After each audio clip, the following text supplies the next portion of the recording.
Continuando a leitura de Rudolf von Hering, A Luta pelo Direito. 2. A luta pelo direito é um dever do interessado para consigo próprio. E esse vídeo vai ser dividido em dois, tá? A luta pela existência é a lei suprema de toda a criação animada. Manifesta-se em toda criatura sob a forma de instinto de conservação.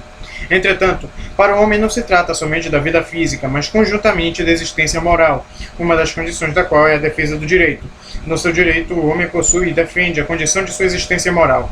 Seu direito desce ao nível do animal, e os romanos eram perfeitamente lógicos quando, sob o ponto de vista do direito abstrato, colocavam escravos na mesma linha dos animais.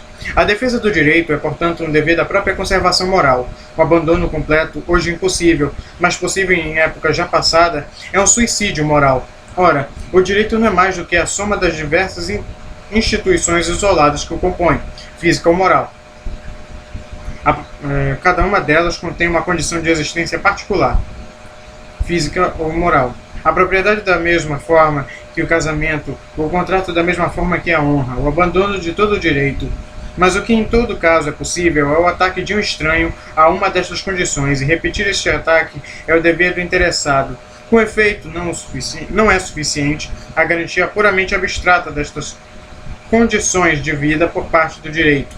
Devem elas ser concretamente defendidas pelo sujeito do direito e a ocasião fornecer-lhe qualquer despótico, quando tem a audácia de dirigir-lhe um ataque. Nem toda injustiça, entretanto, é um ato despótico, isto é, uma revolta contra a ideia do direito.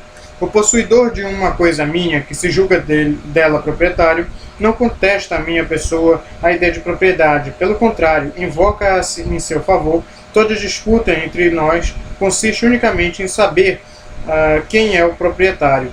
Mas o ladrão e o bandido colocam-se fora da propriedade e contestam ao mesmo tempo a minha propriedade, a ideia desta, e por isso mesmo uma condição de vida essencial à minha pessoa. Suponha-se, pois, generalizar a sua maneira de proceder, e assim se encontrará negada a propriedade, tanto em teoria como na prática. Nestas condições, qualquer ataque não só atingirá o que é meu, mas também a minha pessoa, e se é dever meu defender esta última. Este dever estende-se também à defesa das condições sem as quais não pode existir a pessoa. Na sua propriedade se defende a parte lesada a si própria, defende a sua personalidade. A parte lesada a si própria defende sua personalidade. Somente o conflito entre o dever de defender a propriedade e o dever mais elevado de conservar a vida pode justificar o abandono da propriedade. Tal é o caso em que um bandido nos põe na colisão de escolher a bolsa ou a vida. Abstraindo deste caso, é um dever de todo homem para consigo combater por todos os meios de que dispõe a desconsideração para com a sua pessoa, no desprezo do seu direito. Se a sofre, deixa penetrar na sua vida um elemento de ilegalidade, e ninguém lhe deve estender a mão. Inteiramente diferente é a posição do proprietário em face do possuidor de boa-fé do que lhe pretende. Aqui a questão de saber o que há a fazer não toca o seu ou folha. Pelo amor de Deus, olha aí, folha rasgada, bagamão, cara. Cuidem dos livros de direito, por favor. Sentimento do direito, o seu caráter, a sua personalidade, antes é uma pura questão de interesse, porque não há aqui um outro objeto mais do que valor da propriedade. É então perfeitamente legítimo que pese de ser si o lucro ou despesas, a possibilidade de um resultado incerto, e em consequência se decida a intentar um processo, a renunciar a ele ou transigir. A transação é o ponto de coincidência de cálculo igual de probabilidade estabelecido de uma e outra parte, e nas circunstâncias em que a admito aqui, constitui não somente um meio ilícito, mas até mesmo o meio mais correto de terminar disputas. Se apesar disso é muitas vezes tão difícil de realizar, se as duas partes chamadas conciliadoramente perante os tribunais declinam por vezes antecipadamente todas as propostas de transação, isso provém não só de que, quanto ao êxito do processo, cada um dos contestadores confia no seu triunfo, mas ainda de que ambos supõem no ânimo dos antagonistas uma propositada injustiça, uma intenção malévola. Assim é que ainda Que só isso é que ainda, quando a questão debatida em juízo se relaciona com uma injustiça meramente objetiva. Toma psicologicamente para o interessado a mesma fisionomia da hipótese acima referida, de uma violação consciente do seu direito, aos seus olhos, tão suficientemente motivada e moralmente justificada, como quanto faz prova face a face de um ladrão. No semelhante caso, querer dissuadir uma parte de um processo, fazendo-lhe ver as despesas e outras consequências, como seja a incerteza do resultado, constitui um erro psicológico, porque não se trata para esse contendor de uma questão de interesse, mas da lesão do seu sentimento jurídico. O único ponto sobre o qual alguém poderá apoiar-se com êxito é a suposição da sua intenção contra o adversário, por meio da qual a parte se deixa conduzir. Se ela limita a refutar esta suposição, o verdadeiro nervo da resistência está cortado e poder-se-á, então, convidar o litigante a examinar a questão sob o ponto de vista do seu interesse e, por conseguinte, a transigir. O jurista prático conhece perfeitamente a obstinada resistência que opõe a todas as tentativas deste gênero à opinião preconcebida dos adversários e concordaria, creio eu, em que esta insensibilidade psicológica, esta tenacidade na desconfiança, não são traços puramente individuais causados pelo caráter acidental da pessoa. Antes, os contratos gerais da educação e da profissão permitem avaliá-los. Esta desconfiança é mais invencível no Campônio. A mania dos processos de que o acusam não é mais do que o produto de dois fatores que lhe foram distribuídos em maior escala do que a qualquer outro. Um enérgico sentimento de prosperidade, de propriedade, para não dizer avareza, e a desconfiança. Ninguém compreende o próprio interesse tão bem como ele, ninguém o segura com igual força, e, no entanto, ninguém, como se sabe, arrisca tantas vezes todos os seus haveres num processo. Contradição aparente, mas em realidade coisa perfeita e explicável.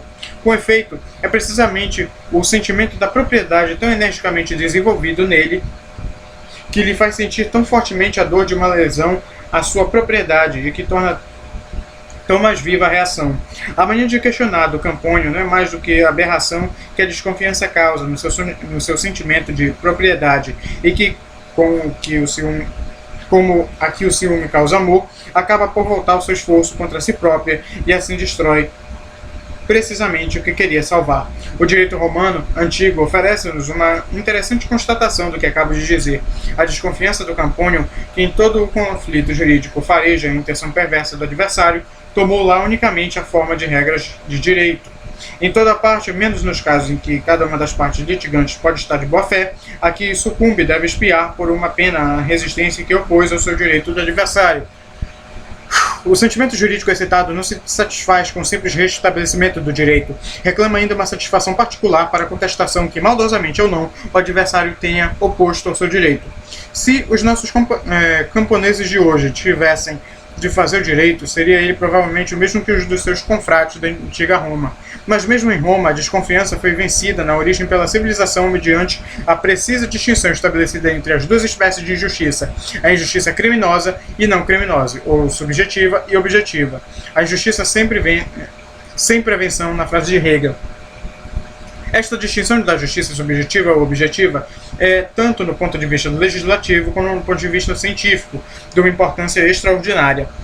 Exprime bem a maneira por que o direito encara a questão sob o ponto de vista da injustiça e a diferente medida que ele aplica às consequências da injustiça segundo a natureza desta. Para a concepção individual, ao contrário, para a forma por que o seu sentimento jurídico, que se não move atrás das noções abstratas e sistemáticas, excitado pela injustiça que tenha sofrimento, esta distinção só tem uma importância secundária. Ainda que o conflito, segundo a lei, não diga respeito senão uma simples lesão objetiva, as circunstâncias do caso particular podem ser tais que o interessado tenha toda a razão de partir da suposição de uma intenção maldosa, de uma injustiça consciente da parte do adversário, e esta apreciação decidirá com razão a sua atitude em frente deste último. Foram 4 páginas, faltam 3. Deixa eu colocar aqui já. Ei, égua. Loucura, fica aí. Só um momento. Tá legal, continuando.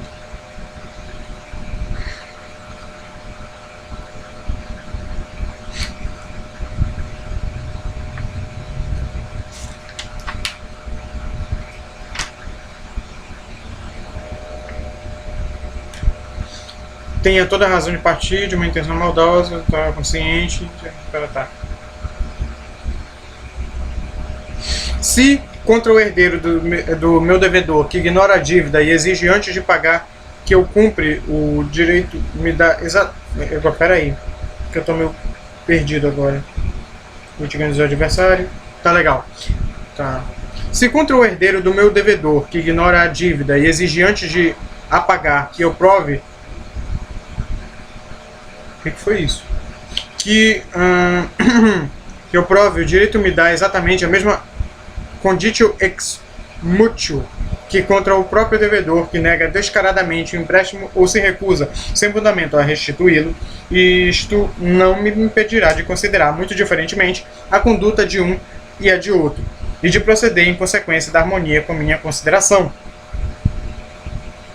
O devedor em minha consciência encontra-se na mesma linha do ladrão, procura cientemente defraudar-me do que é meu. Na sua pessoa existe injustiça, consciente que se dirige contra o meu direito.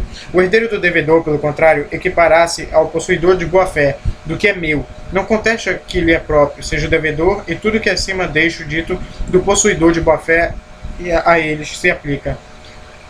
Com ele posso transigir ou desistir antes mesmo de inteirar o processo, se não tenho como certo o resultado, mas frente a frente do devedor que procura defraudar-me do meu justo direito, que escala com o medo que eu possa ter de um processo, com amor às minhas comodidades, com a minha indolência, com a minha franqueza, é preciso que eu defenda o meu direito, custe o que custar.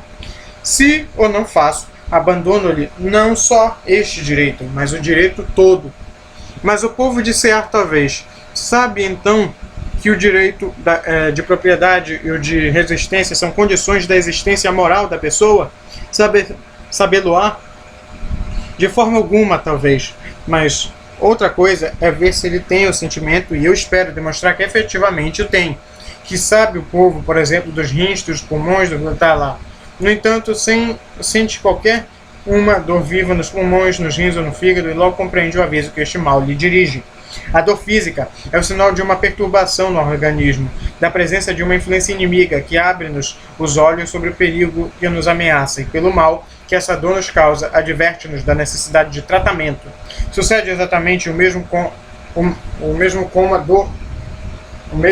a dor moral, que causa injustiça intencional ou despotismo.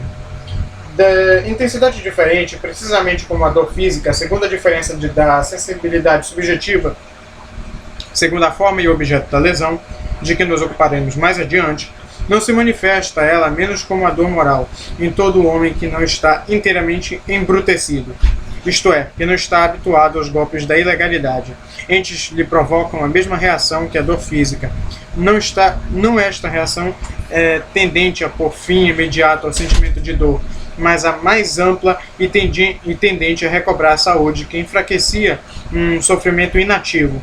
A dor moral recorda o dever da própria conservação moral, como a dor física faz lembrar o dever de conservação física. Tomemos agora... Peraí, só deixa eu ver um negócio aqui. Tá legal.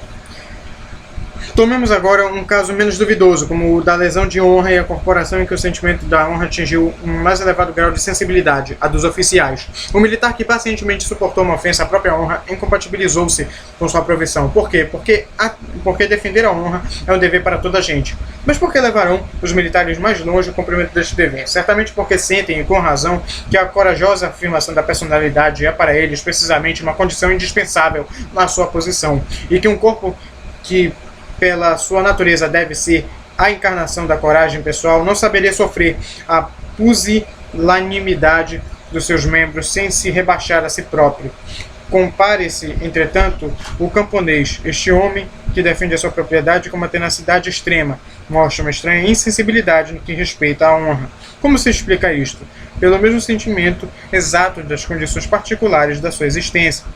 A profissão do homem do campo não exige coragem, mas trabalho, e é este que ele defende tão afincadamente na propriedade. O trabalho e a propriedade são a honra do campônio.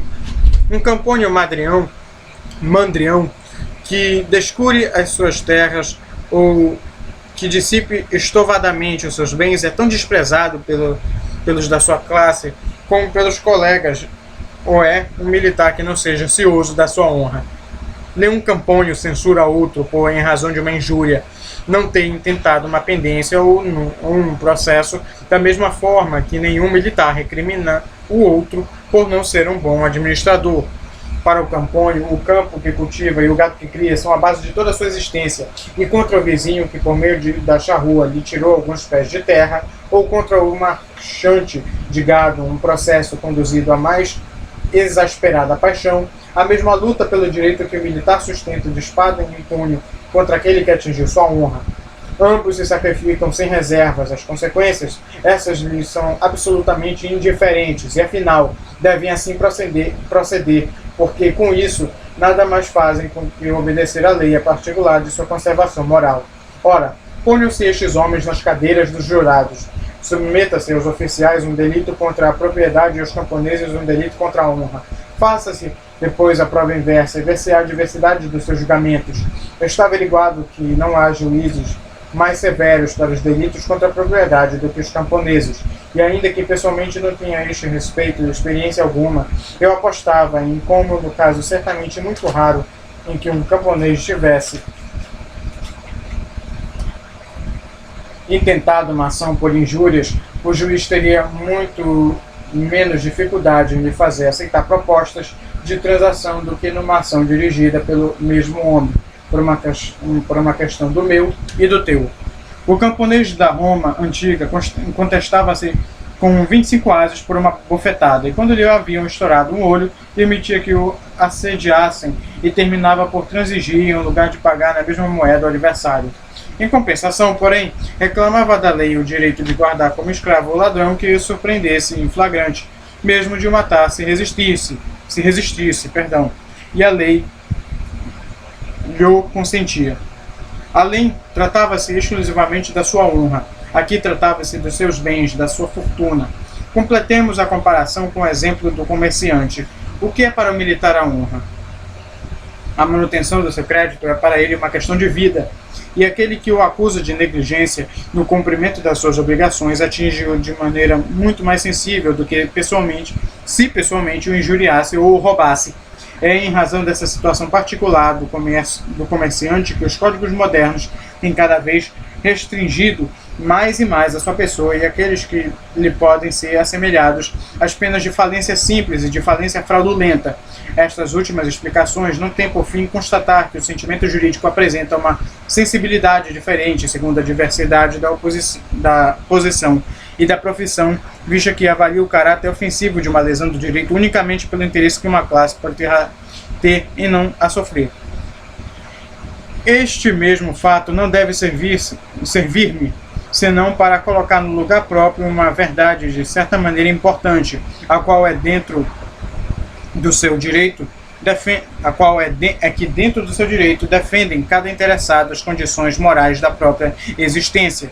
Nas três classes acima citadas, manifesta-se a irritabilidade extrema do sentimento jurídico, que precisamente nos pontos que devemos reconhecer como oferecendo as condições de vida particulares a estas classes, e isso prova que a reação do sentimento jurídico não se determina como uma emoção ordinária, segundo a natureza especial do temperamento e do caráter, mas que contém em si um elemento social, o sentimento do caráter necessário de qualquer instituição jurídica, determinada pelo fim particular da vida destas classes. Essa ideia é, segundo me parece, de uma verdade absolutamente universal, e aplica-se tanto ao direito público quanto ao direito privado.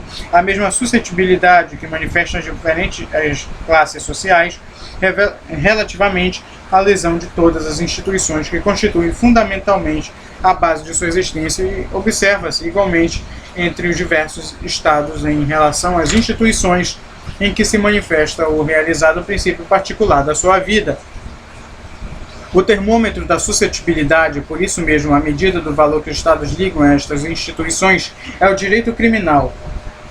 O contraste surpreendente que existe entre as legislações penais, pelo que diz respeito à doçura e à serenidade das penas, explica-se em grande parte por esta consideração das condições de vida. Cada Estado pune mais severamente os delitos que ameaçam o seu princípio vital particular, ao passo que para os outros mostra uma indulgência tal que por vezes manifesta um contraste bem extraordinário. A teocracia faz do sacrilégio, da idolatria, um crime capital, enquanto, por outro lado, não vê o deslocamento de marcos senão um simples delito. O Estado agrícola, pelo contrário, persegue este delito com o último rigor, ao passo que só pune os blasfemadores com uma leve penalidade. O Estado comerciante colocará em primeira plana a falsificação da moeda e falsidades em geral. O Estado militar ali colocará em subordinação as faltas de disciplina. O Estado absoluto, os delitos de lesa majestade e a república, as pretensões à realeza. Todos, pois, tratarão os delitos a que maior importância dão com rigor, que forma um flagrante contraste com a maneira por que perseguem os outros delitos. Em resumo, a reação do sentimento jurídico dos Estados e dos indivíduos atinge a maior vivacidade sempre que uns e outros se sintam imediatamente ameaçados nas condições particulares da sua existência. E aqui termina a parte 2 e vamos para a parte 3 ainda desse mesmo capítulo.